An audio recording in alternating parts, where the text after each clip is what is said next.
Pentru că toate drumurile duc la Roma, în acest episod vă voi povesti despre câteva dintre obiectivele acestui oraș plin de cultură și de istorie. Roma este un oraș care a păstrat foarte mult din arhitectura și cultura Romei antice, iar la fiecare pas e imposibil să nu găsești un muzeu, un monument, o fântână sau o statuie care să amintească de antichitate.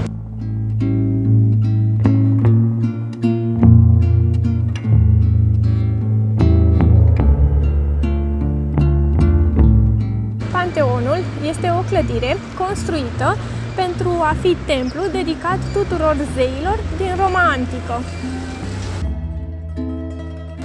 Deși identitatea arhitectului este necunoscută, mulți atribuie această lucrare lui Apolodor din Damasc.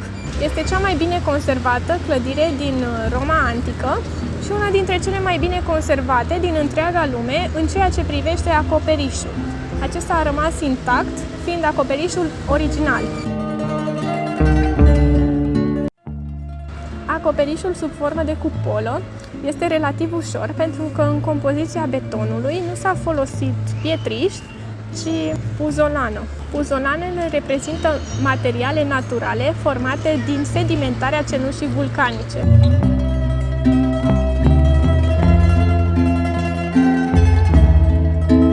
Columna lui Traian este un monument antic construit din ordinul împăratului Traian pentru a celebra victoria acestuia în Dacia. Monumentul se află în forul Traian, la nord de forul roman. Columna are un basorelief sculptat în formă de spirală care ilustrează războaiele purtate între daci și romani.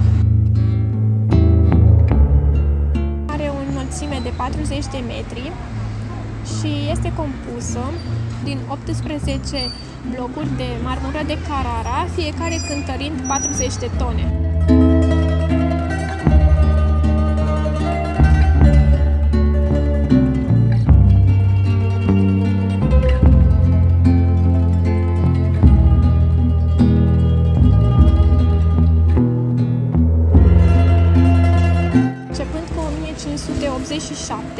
Din ordinul Papei Sixt al V-lea, statuia din vârful coloanei care îl ilustra pe împăratul Traian a fost înlocuită cu statuia Sfântului Petru.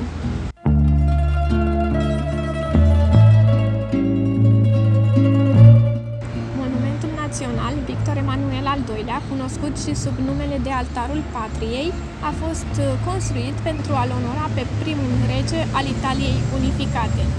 Monumentul este situat între Piața Veneția și dealul Capitolin și a fost realizată de Giuseppe Sacconi. Din punct de vedere arhitectural, a fost conceput ca un forum modern, o agoră pe 3 niveluri legate prin scări. Altarul Patriei a fost inițial un altar dedicat zeiței Roma, ulterior a fost altarul dedicat soldatului necunoscut italian.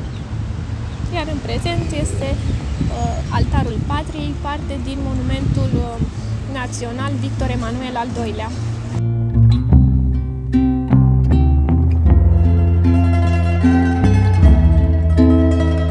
Fontana di Trevi este o fântână proiectată de arhitectul italian Nicola Salvi și finalizată de Giuseppe Panini. Are 26 de metri înălțime și 49 de metri lățime, fiind una dintre cele mai importante fântâni în stil baroc și cele mai populare din toată Roma. Tema întregii compoziții este marea. Fântâna este introdusă într-o piscină mare și este înconjurată de o pasarelă care trece de la o latură la alta, închisă sub o scară scurtă, aflată sub nivelul străzii. Salvi a recurs la acest artificiu pentru a compensa diferența de nivel dintre cele două laturi ale pieței. Latura din stânga fiind mult mai înaltă decât cea din dreapta. Scenografia este dominată de o stâncă aflată sub un arc de triumf. Statuia ilustrează un zeu puternic cu forme musculoase și cu o privire trufașă, aflat într-un car în formă de scoică, care este tras de 2 cai înaripați. Unul dintre cai este liniștit, iar celălalt este agitat, așa cum sunt și momentele de pe mare. Pe părțile laterale ale nișei centrale găsim două nișe mai mici, reprezentate prin statuia Sănătății și statuia Abundenței. Cea din urmă ține corn încărcat cu fructe și monede.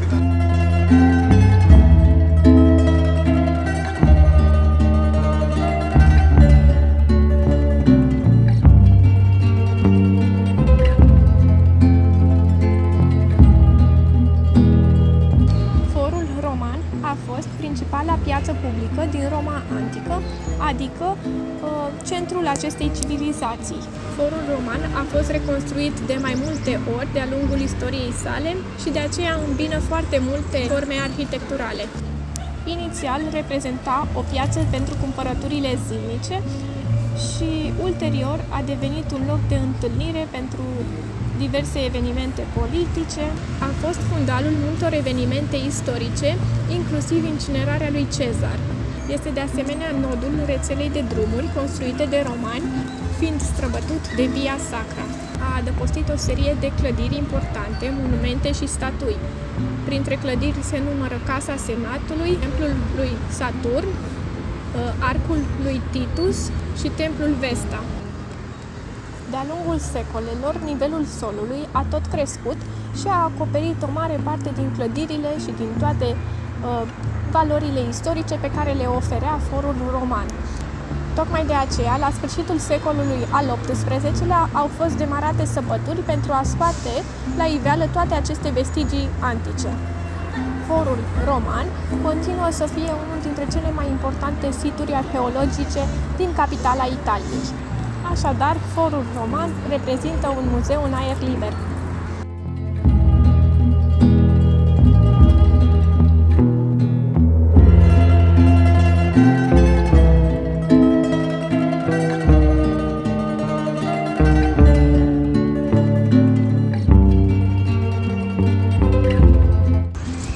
Coloseumul este un amfiteatru eliptic, fiind unul dintre cele mai mari construite în ciuda vechimii sale. Construcția a început în 72 înainte de Hristos și a fost terminată în anul 80 după Hristos. Are o capacitate estimată undeva la 50-80 de mii de spectatori. A fost folosit pentru lupte cu gladiatori sau spectacole publice, inclusiv vânătoare de animale, execuții sau interpretări din mitologia romană. Clădirea a încetat să mai fie folosită pentru evenimente de divertisment la începutul epocii moderne. Numele Coloseumului este considerat a fi derivat dintr-o statuie a lui Nero pe modelul Colosului din Rodos.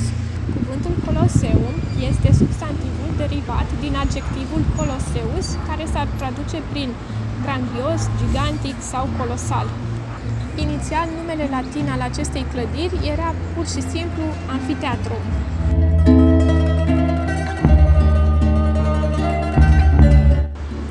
Biserica Gesù, denumită oficial Biserica Preasfântului Nume al lui Isus la Argentina, este biserica mamă a Societății lui Isus, un ordin religios catolic. Fațada sa este prima fațadă cu adevărat baroc, introducând acest stil arhitectural. Biserica a servit drept model pentru numeroase biserici iezuite, în special din America. Cea mai importantă trăsătură a decorațiunii interioare o reprezintă fresca tavanului, grandiosul triumf al numelui lui Isus, realizată de Giovanni Battista Gaulì. Pe lângă Biserica Gesù mai există o altă biserică importantă de iezuiți, și anume Biserica Sant Ignacio. Biserica a fost realizată după planurile arhitectului și matematicianului Orazio Grassi. Fresca tavanului acestei biserici a fost realizată de pictorul și arhitectul Andrea Pozzo.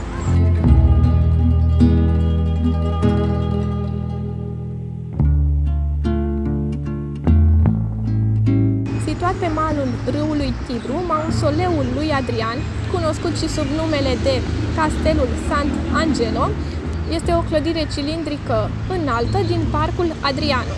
A fost comandată inițial de împăratul roman Adrian ca mausoleu pentru el însuși și pentru familia sa. Structura a fost cândva una dintre cele mai înalte clădiri din Roma.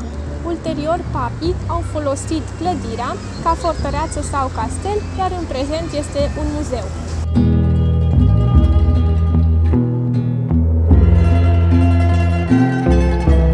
Piața del Popolo reprezintă una dintre cele mai importante piețe din Roma. O altă piață foarte faimoasă și instagramabilă din Roma este Piața Spaniolă.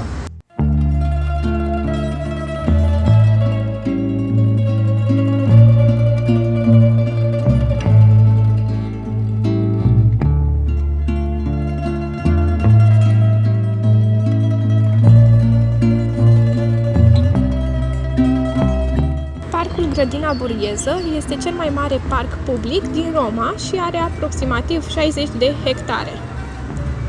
Vila Burgheză a fost construită de arhitectul Flaminio Ponzio în secolul al XVI-lea. În această zonă era inițial o podgorie, iar în anul 1605 nepotul lui Papa Paul al V-lea a început transformarea acestei foste podgorii în una dintre cele mai extinse grădini construite din Roma. La sfârșitul secolului al XIX-lea, vila a fost vândută statului italian pentru a acoperi unele datorii, iar în 1903, grădinile, cândva secrete, au fost donate municipalității. Principala atracție din acest parc este o sculptură de Canova înfățișând-o pe Paolina, sora lui Napoleon Bonaparte, în chip de Venus învingătoare. Lucrarea a stârnit foarte multe controverse deoarece ilustra nudul unei persoane înstărite.